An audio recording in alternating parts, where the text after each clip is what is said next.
ఇస్తే నేను విచారణకు వస్తాను. ఏం లేకుండా విచారణకు రమ్మంటే నేను ఆ కాగితాలు ఏముండే తెలియదు కదా నాకు.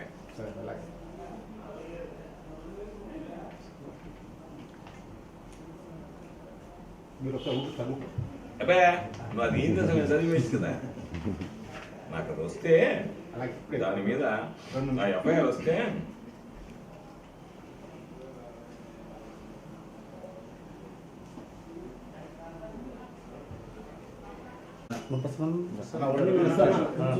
ఒకటి కనుక వేసారు సార్.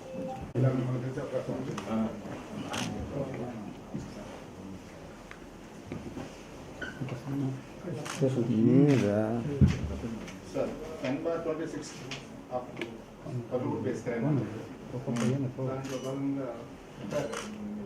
ఏంది అది కేసు అసలు? కేసు వచ్చి సర్వేపల్లి ఎమ్మెల్యే గారిని పెంచబరుస్తూ మాట్లాడారు వ్యక్తిగతంగా. తద్వారా ఈ విద్వేషాలు పెంచి సొసైటీలో అశాంతిని రేకెత్తే నేను విద్వేషాలు రెచ్చగొద్దట్టుగా మాట్లాడేది. అయ్యా నువ్వు ఇసుక ప్రైవేట్ స్కానర్లు పెట్టి దోసుకుంటున్నావు అని చెప్పిన. ప్రైవేట్ స్కానర్లు పెట్టి నువ్వు చూసినా ఇప్పుడు తెలుస్తుంది వాస్తవం లేదనేది. నాగంపట్ల వారి గంట దగ్గర గ్రావెల్ కొట్టాడు, గొలగంపట్టి దగ్గర సంత పెట్టాడు, అక్కడ గ్రావెల్ తీసుకుపోతుండే, ఆడ ముత్తుకూరు దగ్గర మట్టి తీసుకుపోతుండే, ట్రాన్స్ఫర్కి డబ్బులు తీసుకుంటుండే, ఆ పొదలకూరులో లేఅవుట్ల దగ్గర వాళ్ళ దగ్గర డబ్బులు తీసుకుని మీ స్టేషన్లోనే కేసు పెడితే మీరు ఆ కేసు ఏం చేశారో చెప్పకపోతుంది. ఆ రోజు మీరు కేసు పెట్టారు కదా, అతను 2.5 కోటి డబ్బులు ఇచ్చిందని ఎందుకు గమనిస్తున్నారు మీరు? ఆ కేసు అతను 2.5 కోటి డబ్బులు కొట్టాడు వాళ్ళ దగ్గర, లేఅవుట్ వాళ్ళ దగ్గర. ఆ లేఅవుట్ వాళ్ళ దగ్గర డబ్బులు తిట్టి మీ దగ్గర 468 ఉండేటువంటి కేసు ఏదైతే ఉందో ఐపీఎస్లో ఆ సెక్షన్స్ ఆగిపోయి ఉన్నాయి. దాని మీద ఎందుకు ఇన్వెస్టిగేషన్ ఆపారు మీరు? అది ఆగింది.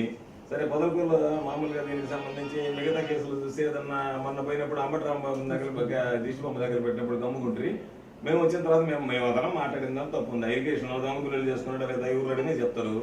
రైతుల దగ్గర పోదాం పండి మీరు కూడా రండి పోలీసు కూడా. అయ్యా దొంగపిల్లలు చేసుకొని సోమరెడ్డి ఇరిగేషన్లో తిన్నాడా లేదా అయ్యా మాట్లాడుతున్నాను నేను. దాంట్లో విజువేషాలు రెచ్చగొట్టేది వల్ల వాస్తవాలే కదా. ప్రజాస్వామ్యం దోచుకోవడం తప్పు అని ఒక మాజీ ప్రజాప్రతినిధిగా ఎమ్మెల్యేగా నాకు హక్కు బాధ్యత ఉంది కాబట్టి మాట్లాడుతుందా. అందుకని చెప్పి మీరు 41A నోటీస్ నాకు ఇచ్చే ముందు నాకు ఎఫ్ఐఆర్ తెచ్చండి, కంటెంట్స్ ఆఫ్ ఎఫ్ఐఆర్ చూడండి. ఆయా చంద్రమోహన్ రెడ్డిని విమర్శిస్తేనే మేము కేసు కడతామని అంటే ఆయా 41A నోటీస్ నేను తీసుకోను. మీరు దాని ఎఫ్ఐఆర్ క్లియర్ గా కర్ణాటక హైకోర్టు జడ్జిమెంట్ ఉంది. ఏమని 41A నోటీస్ మీరు పబ్లిష్ చేసేటప్పుడు ఏ కారణంతో 41A నోటీస్ ఇవ్వాలనేటువంటిది తెలియాలి. కాబట్టి ఆ 41A నోటీస్ తాలూకు మీకు ఏమి ఎఫ్ఐఆర్ ఉంది, దాని వివరాలు ఏంటి, ఏ విధంగా మీరు ఎఫ్ఐఆర్ కట్టారు. పోలీసు అనేటువంటిది ప్రాథమికంగా ఏదో ఇస్తే ఏదో సెక్షన్లు పెట్టి ఎఫ్ఐఆర్ కట్టడం కాదు. ఎఫ్ఐఆర్ ఏ సెక్షన్ ప్రకారం కట్టారో ఆ సెక్షన్లు నాకెట్లు వర్తిస్తాయి. ఎవడన్నా ఇప్పుడు మీరు చెప్పేది ఎట్లుందంటే మీరు మాట్లాడితే కేసు కడతాం కాబట్టి చంద్రమోహన్ రెడ్డి దొబ్బుతున్నా మీరు కట్టొద్దు కేసు అన్నట్టు ఉంది మీ వ్యవహారం చూస్తుంటే. ఆయన పాటికి ఆయన తింటా ఉంటాడు, సంతాల దగ్గర నుంచి అందరూ జోబులు కొడతా ఉంటాడు. అయినా మీరు మాత్రం మాట్లాడితే మేము ఎఫ్ఐఆర్ కడతామని అని చెప్తున్నారు. అది మీరు చెప్పబోతున్నది నాకు అర్థమైంది. అది అందుకని మీరు కేసులు కట్టుకోండి, అరెస్టులు చేసుకుని ఏమని చేసుకోండి. కానీ సోమిరెడ్డి చెరకొట్టడం వ్యవహారంలో రాజీ పడేటువంటిది ఉండదు. సోమిరెడ్డి దోపిడీని ఆపడమే, ప్రశ్నించడమే. అది చంద్రబాబు నాయుడు చెప్పాడా, ఇంకొక మీ ఐజీ గారు చెప్పారా, మీ ఎస్పీ గారు చెప్పారా, ఎవరు చెప్తే మీరు కేసులు కట్టారో నాకు అనవసరం. నా మీద అన్ని దొంగ కేసులు తప్పుడు కేసులు కట్టారు. ఒక కేసు కూడా మీరు రుజువు చేయలేకపోతున్నారు. అందుకని ఆ కేసులో భాగం ఇది. దాని వివరాలన్నీ తీసుకొస్తే దాని మీద నేను మాట్లాడతాను. 41A నోటీస్ తీసుకొచ్చి ఇస్తే అయ్యా సోమిరెడ్డి మీద మీరు అన్నారంటే ఉద్రిక్తంటే ఎవడోడు సోమిరెడ్డి మీద నువ్వు వచ్చి అడిగితే కదా ఏమయ్యా మీరు ఎందుకు అంటున్నారు సోమిరెడ్డి? నేను అన్నా వాస్తవం కదా చెప్పను. అతనికి మీరు ఒకటి గుర్తుపెట్టుకోండి, అతను చదువు లేనివాడు. చిన్నప్పుడే మామూలుగా ఇంటర్వెల్లో వచ్చి స్కూల్ పిల్లలు బయటికి వెళ్తారు చూడు, చిన్నప్పుడు 5వ తరగతి లోపలనే ఆ పుస్తకాలు ఎత్తపోయాడు. ఎత్తపోయా మన చెనకల బెల్లం కొనుక్కుంది. ఇప్పుడు చెప్పనండి, నేను పుస్తకాలు ఎత్తకపోలేదని చెప్పాను, లేదా చెనకల బెల్లం తెలియదని చెప్పానండి. ఆ క్యారెక్టర్ ఉండేవాడు. అందుకని చెప్పి అతను చదువు సందేహం లేనివాడు వచ్చి మీకేదో చెప్తే మీరు ఎఫ్ఐఆర్ మీద ఎఫ్ఐఆర్లు ఆయన చెప్పిన సెక్షన్లు కట్టి మీరు తీసుకొస్తే ఆ ఎఫ్ఐఆర్లు ఏం చేసుకోవాలి కదా. కోర్టు ఇప్పటికే మీకు సంబంధించినటువంటి దాంట్లో పోయినసారి దాంట్లో స్టే ఇచ్చింది. మళ్ళీ మీరు అదే సెక్షన్లో పెట్టి కట్టుకొచ్చారు. అసలు ఏంటి మీరు? నాకు అందుకని చెప్పి మీరు ఏమి సెక్షన్లో పెట్టారు, ఆయన ఇచ్చిన కంప్లైంట్ ఏంది, ఆ కంప్లైంట్కి ఈ సెక్షన్లు ఏం వర్తిస్తాయి అనేటువంటిది. కంప్లైంట్ లేకుండా 41A నోటీస్ చేస్తే 41A నోటీస్ తీసుకుని ఏం చేసేది నేను దాన్ని? 160 అంటే మీ మీద ఏదైనా అభియోగాలు ఉన్నాయి, మీరు వచ్చి సమాధానం చెప్పండి. దానికి ఎఫ్ఐఆర్ ఇస్తే కదా నేను సమాధానం చెప్తాను. ఏమి లేకుండా నువ్వు తీసుకొచ్చి బాగా ఎఫ్ఐఆర్ కాపీ సెండ్ చేయమని చెప్పి నీకు వాట్సాప్ లో ఎఫ్ఐఆర్ కాపీ మొత్తం ఇది తీసుకొస్తే అప్పుడు దాని మీద నేను వచ్చి మాట్లాడతాను. ఆ కంప్లైంట్ ఎఫ్ఐఆర్ కాపీ ముందు అర్జెంటుగా మాట్లాడుతూ ఉంటే అది బయటపడుతుండే.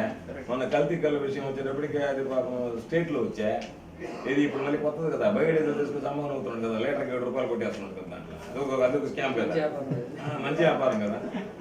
ఇప్పుడు పాత రోజులు విన్నాం మనం మామూలుగా ఎవడన్నా పోలీస్ డ్రెస్ వేసుకోపోయి లారీ లేకపోతే డబ్బులు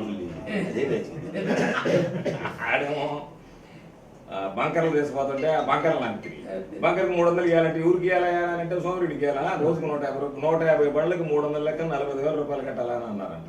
రోజుకి 150 300 రోజుకి 45,000 150 బళ్ళు కట్టాలా. మిగతా ఎంత వస్తే అంత వాళ్ళకి ఏది పాడుకుంటారు చూడు ఏలం పాడుకుంటారు చూడు రోజుకు సాయంకాలానికి 45,000 క్యాష్ కట్టాలని ఉంది. అక్కడ చూస్తే పామ్ ఆయిల్ ట్యాంకర్లు చూస్తే దాన్ని దోస్తుండే.